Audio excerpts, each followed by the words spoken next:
नमस्कार विद्यार्थी मित्रांनो, मागच्या भागामध्ये आपण आपली जी पहिली प्रोज आहे, पहिला पार्ट आहे the eyes are not here, याचा परिचय बघितलेला होता. आता या भागामध्ये आपण त्याच्या पहिल्या ओळीपासून त्या धड्याला, त्या प्रोजला शिकायला सुरुवात करूया. तर काळजीपूर्वक ऐका. I had the compartment of myself up to Rohna. तर मी रोहनापर्यंत रेल्वेने जाणार होतो आणि त्याकरता मी एका कंपार्टमेंटमध्ये, एका डब्यामध्ये बसलेलो होतो. And then a girl got in. आणि तेवढ्यामध्येच एक मुलगी त्या डब्यामध्ये चढली. The couple who saw her of. सॉ ऑफ काय आहे?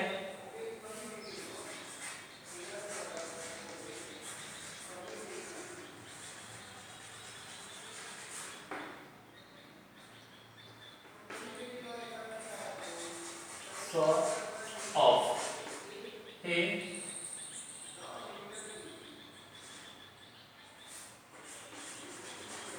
Past tense of see off. म्हणजेच सॉ ऑफ हे सी ऑफचं पास्ट टेन्सचं रूप आहे. म्हणजे सी ऑफचं दुसरं रूप आहे सॉ ऑफ. मग सी ऑफ म्हणजेच काय होते? सी ऑफ म्हणजेच पोहोचवायला जाणे किंवा निरोप घेणे. The couple who saw her off were probably म्हणजे बहुतेक her parents म्हणजे पालक. तर जे जोडपं त्या मुलीला तिथं सोडायला आलेलं होतं किंवा तिचा निरोप घ्यायला आलेलं होतं, ते कदाचित तिचे आईवडील असतील.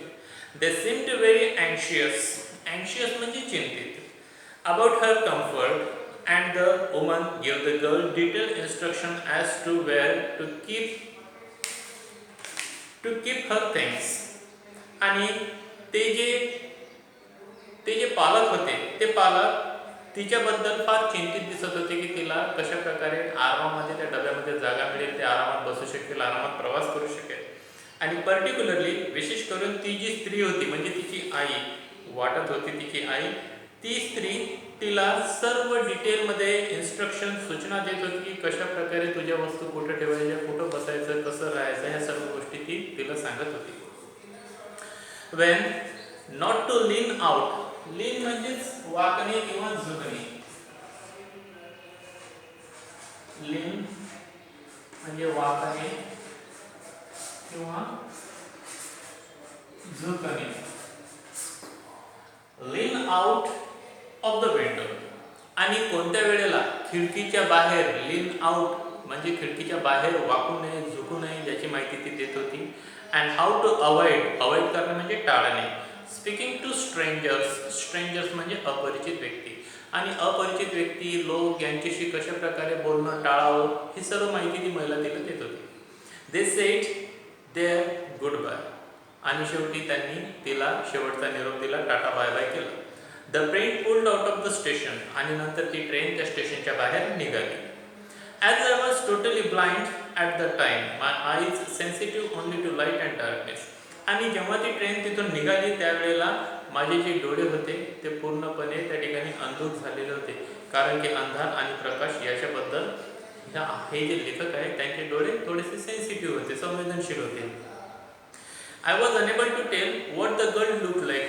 आणि त्यावेळेला ती मुलगी नेमकी कशी दिसत होती हे मी सांगू शकत नव्हतो. But I knew she wore slipper. आता ओढ हे विअरचं दुसरं रूप आहे, पास्ट टेन्स फॉर्म आहे. विअर म्हणजेच घालणे, परिधान करणे. ओढ. मी त्याचा अर्थ सांगतो. घातले किंवा घातलेला. ओढ स्लीपर्स. स्लीपर म्हणजेच चप्पल. slipper from the way. They slapped against her heel. Slap करणे. स्लॅप करणे म्हणजे चपकार मारणे किंवा सप असा आवाज येणे. अगेन्स्ट हर हिल. हिल म्हणजे आपली टाच. तर ती जी मुलगी होती ती मुलगी कशी दिसत होती हे मी सांगू शकत नव्हतो, परंतु तिने तिच्या पायामध्ये स्लीपर घातलेली होती, चप्पल घातलेली होती आणि ती चालत असताना तिची चप्पल तिच्या टाचांना चप चप अशी लागत होती आणि आवाज येत होता. It would take me some time to discover something about her looks. आणि ती दिसायला कशी होती याच्याबद्दल समजायला मला थोडासा वेळ लागलेला होता. And perhaps I never would. आणि कदाचित मला समजू शकलं नसतं की ती नेमकी कशी आहे. But I like the sound of her voice. परंतु तिचा बोलण्याचा जो आवाज होता तो मला आवडलेला होता. And even the sound of her slipper. आणि तिच्या चपलांचा जो चपचप टाचांना लागत होता तो आवाज सुद्धा मला आवडलेला होता. Are you going all the way to Dehra I asked. नंतर लेखक त्या मुलीला विचारतात की तू इथून पूर्णपणे देहऱ्याला जाणार आहेस का? I must have been sitting in the dark corner because my voice startled her. Startle करणे म्हणजे दचकवणे, घाबरवणे.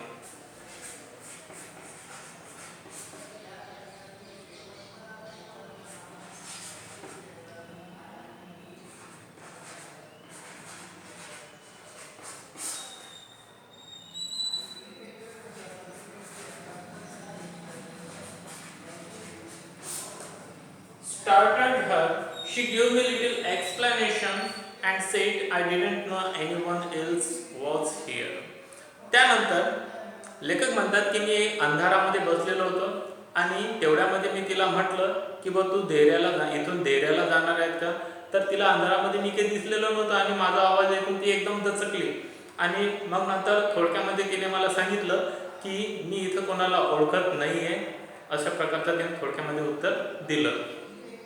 Well, it often happens that people with good eyesight fail to see what is right in front of them. तर लेखक म्हणतात की बरेच वेळा असं घडतं की लोक त्यांच्याजवळ चांगली नजर असताना सुद्धा त्यांच्या समोर नेमकं काय आहे हे बघू शकत नसतात. They have too much to take in. आता टेकिंगचा अर्थ या ठिकाणी घेतलेला आहे आकलन म्हणे. टेक इन आकलन होणे किंवा समजणे. Take in. आय सपोज म्हणजे वाटणे किंवा मानणे. सपोज वाटणे किंवा मानणे. तर मला असं वाटायला लागलेलं होतं, मी असं मानत होतो की लोकांना एकमेकांबद्दल आकलन व्हायला थोडासा वेळ लागत असतो. व्हेअरॅज म्हणजेच whereas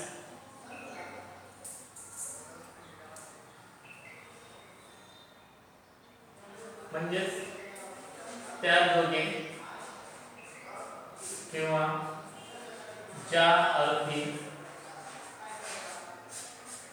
किंवा त्या बाबतीत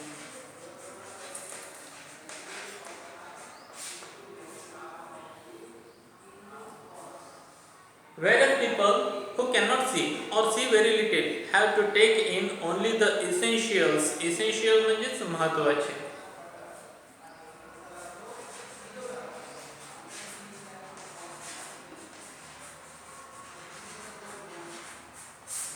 Essentials whatever writers most tellingly on their remaining senses. तर या ठिकाणी लेखक सांगत आहेत whereas people who cannot see, तर ज्या अर्थी जे लोक काही बघू शकत नाही or see very little किंवा थोडंसं काही बघू शकतात, have to take in only the essential. त्यांनी फक्त ज्या महत्त्वाच्या गोष्टी आहेत त्या महत्त्वाच्या गोष्टीच लक्षात घेणं आवश्यक आहे किंवा त्या महत्त्वाच्या गोष्टींचंच आकलन करणं आवश्यक आहे. whatever writers most telling on their remaining senses. आणि त्यांची उरलेले जे बाकीचे सेन्सेस आहेत त्याच्यानुसार ज्या ज्या गोष्टी योग्य आहेत त्या त्या गोष्टी त्यांनी समजून घेतल्या पाहिजे आणि त्या गोष्टीबद्दलच ते बोलले पाहिजे.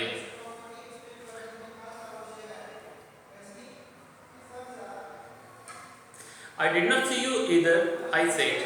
नंतर मी त्या मुलीला म्हटलं की कदाचित मी त्या मुलीला म्हटलं की बा मी तुला बघू शकत नाही, but I heard you come in, परंतु मी ऐकलं की तू इकडे येत आहे. आय वंडर्ड, वंडर म्हणजे आश्चर्य वाटणे. I wondered if I would be able to prevent, prevent करणे म्हणजेच प्रतिबंध करणे, prevent her from discovering that I was blind, I thought.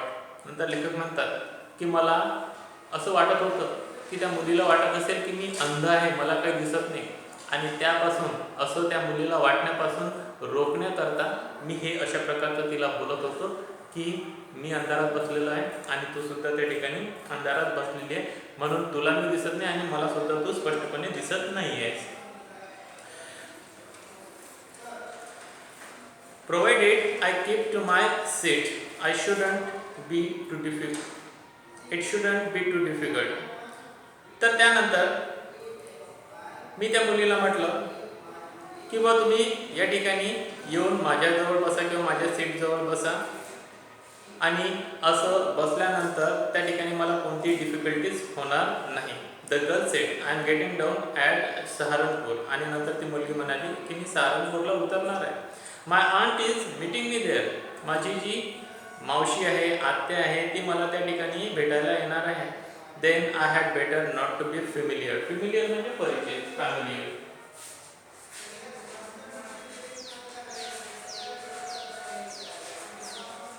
परिचित किंवा सलगिता.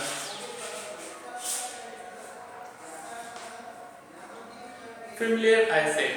आणि जेव्हा त्या मुलीने सांगितलं की मी सहारनपूरला उतरणार आहे आणि माझी मावशी आत्या मला घ्यायला येणार आहे, त्यावेळेला मी विचार केला की जास्त या मुलीशी परिचित होण्याची काही गरज नाही. आंट्स आर युज्युअली, युज्युअली म्हणजे सामान्यपणे. फॉर्बिडेबल, फॉर्बिडेबल म्हणजेच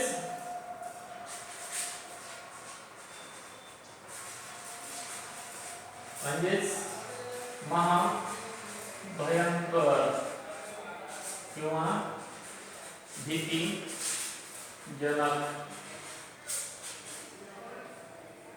क्रिएचर्स, क्रिएचर म्हणजे प्राणी. तर लेखक म्हणतात की ह्या ज्या आत्या मावश्या असतात ह्या महाभयंकर प्राणी असतात, त्यांच्या नादी लागायला परवडत नाही, म्हणून या मुलीशी जास्त मैत्री परिचय करण्याची काही गरज नाही. Where are you going, she asked. नंतर त्या मुलीने लेखकांना विचारले की तुम्ही कुठे जाणार आहे. टू देरा अँड देन टू मसुरी. लेखक म्हणाले की मी देराला जाणार आहे आणि तिथून मसुरीला. ओ हाऊ लकी यू आर. नंतर ती मुलगी म्हणते की अरे वा, तुम्ही किती लकी आहे. I wish I were going to Mussoorie. माझी इच्छा होती की मी सुद्धा मसुरीला जावं. I love the hills. मला टेकड्या फार आवडतात. Specially in October. आणि विशेष करून ऑक्टोबर महिन्यामध्ये. Yes this is the best time, I said. नंतर मी म्हणालो की हो, तो जो ऑक्टोबर महिना आहे तो अत्यंत चांगला काळ आहे. Calling to my memories. आणि तेवढ्यामध्ये मी माझ्या आठवणी त्या महिन्यातल्या आठवायला लागलेलो होतो. The hills are covered with wild dahlias. Dahlia म्हणजेच काय.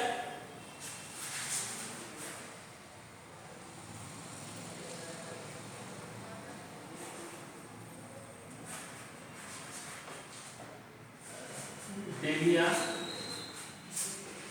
नावाचे गडद रंगाच्या फुलांचे झाड. तर डालिया हे एक रोप आहे ज्याला अत्यंत गडद रंगाचे फुलं येत असतात. The hills are covered with wild dahlias and the sun is delicious. तर लेखक म्हणतात की हो, त्या महिन्यामध्ये त्या ठिकाणी डेलिया नावाचे जे रोप आहे ते आलेले असतात, त्याच्यावरती अत्यंत गडद रंगाची फुलं असतात. सूर्यसुद्धा अत्यंत त्या ठिकाणी मंद प्रकाश देत असतो. And at night you can seat in front of a long fire. आणि रात्रीच्या वेळेला तुम्ही खूप मोठ्या आगीच्या जवळ त्या ठिकाणी जाऊन बसता. And drink a little brandy. आणि थोडीशी ब्रँडी म्हणजे थोडंसं लिक्वर, थोडीशी दारू त्या ठिकाणी तुम्ही घेत असता. आता विशेष करून थंडीच्या प्रदेशामध्ये सर्वजण त्या ठिकाणी लिक्वर, दारू वगैरे सेवन करत असतात. आपल्याकडे तसं चालत नाही किंवा तसं त्या प्रथेला आपण थोडंसं वाईट मानतो, परंतु थंडीच्या ठिकाणी सर्व कुटुंबामधले लोक त्या ठिकाणी आगीच्या समोर बसून किंवा घरामध्ये आग पेटवलेली असेल तिथं बसून अशा प्रकारे ब्रँडी वगैरे घेत असतात. Most of the tourists have gone and the roads are quiet and almost deserted. तर सर्व टुरिस्ट आता कदाचित गेलेले असतील आणि रस्ते सुद्धा त्या ठिकाणी शांत असतील आणि ओसाड पडलेले असतील. Yes, October is the best. आणि म्हणून हो, ऑक्टोबर महिना हा सर्वात चांगला. So students, today we are going to stop here. Have a good day to all of you. Thank you very much.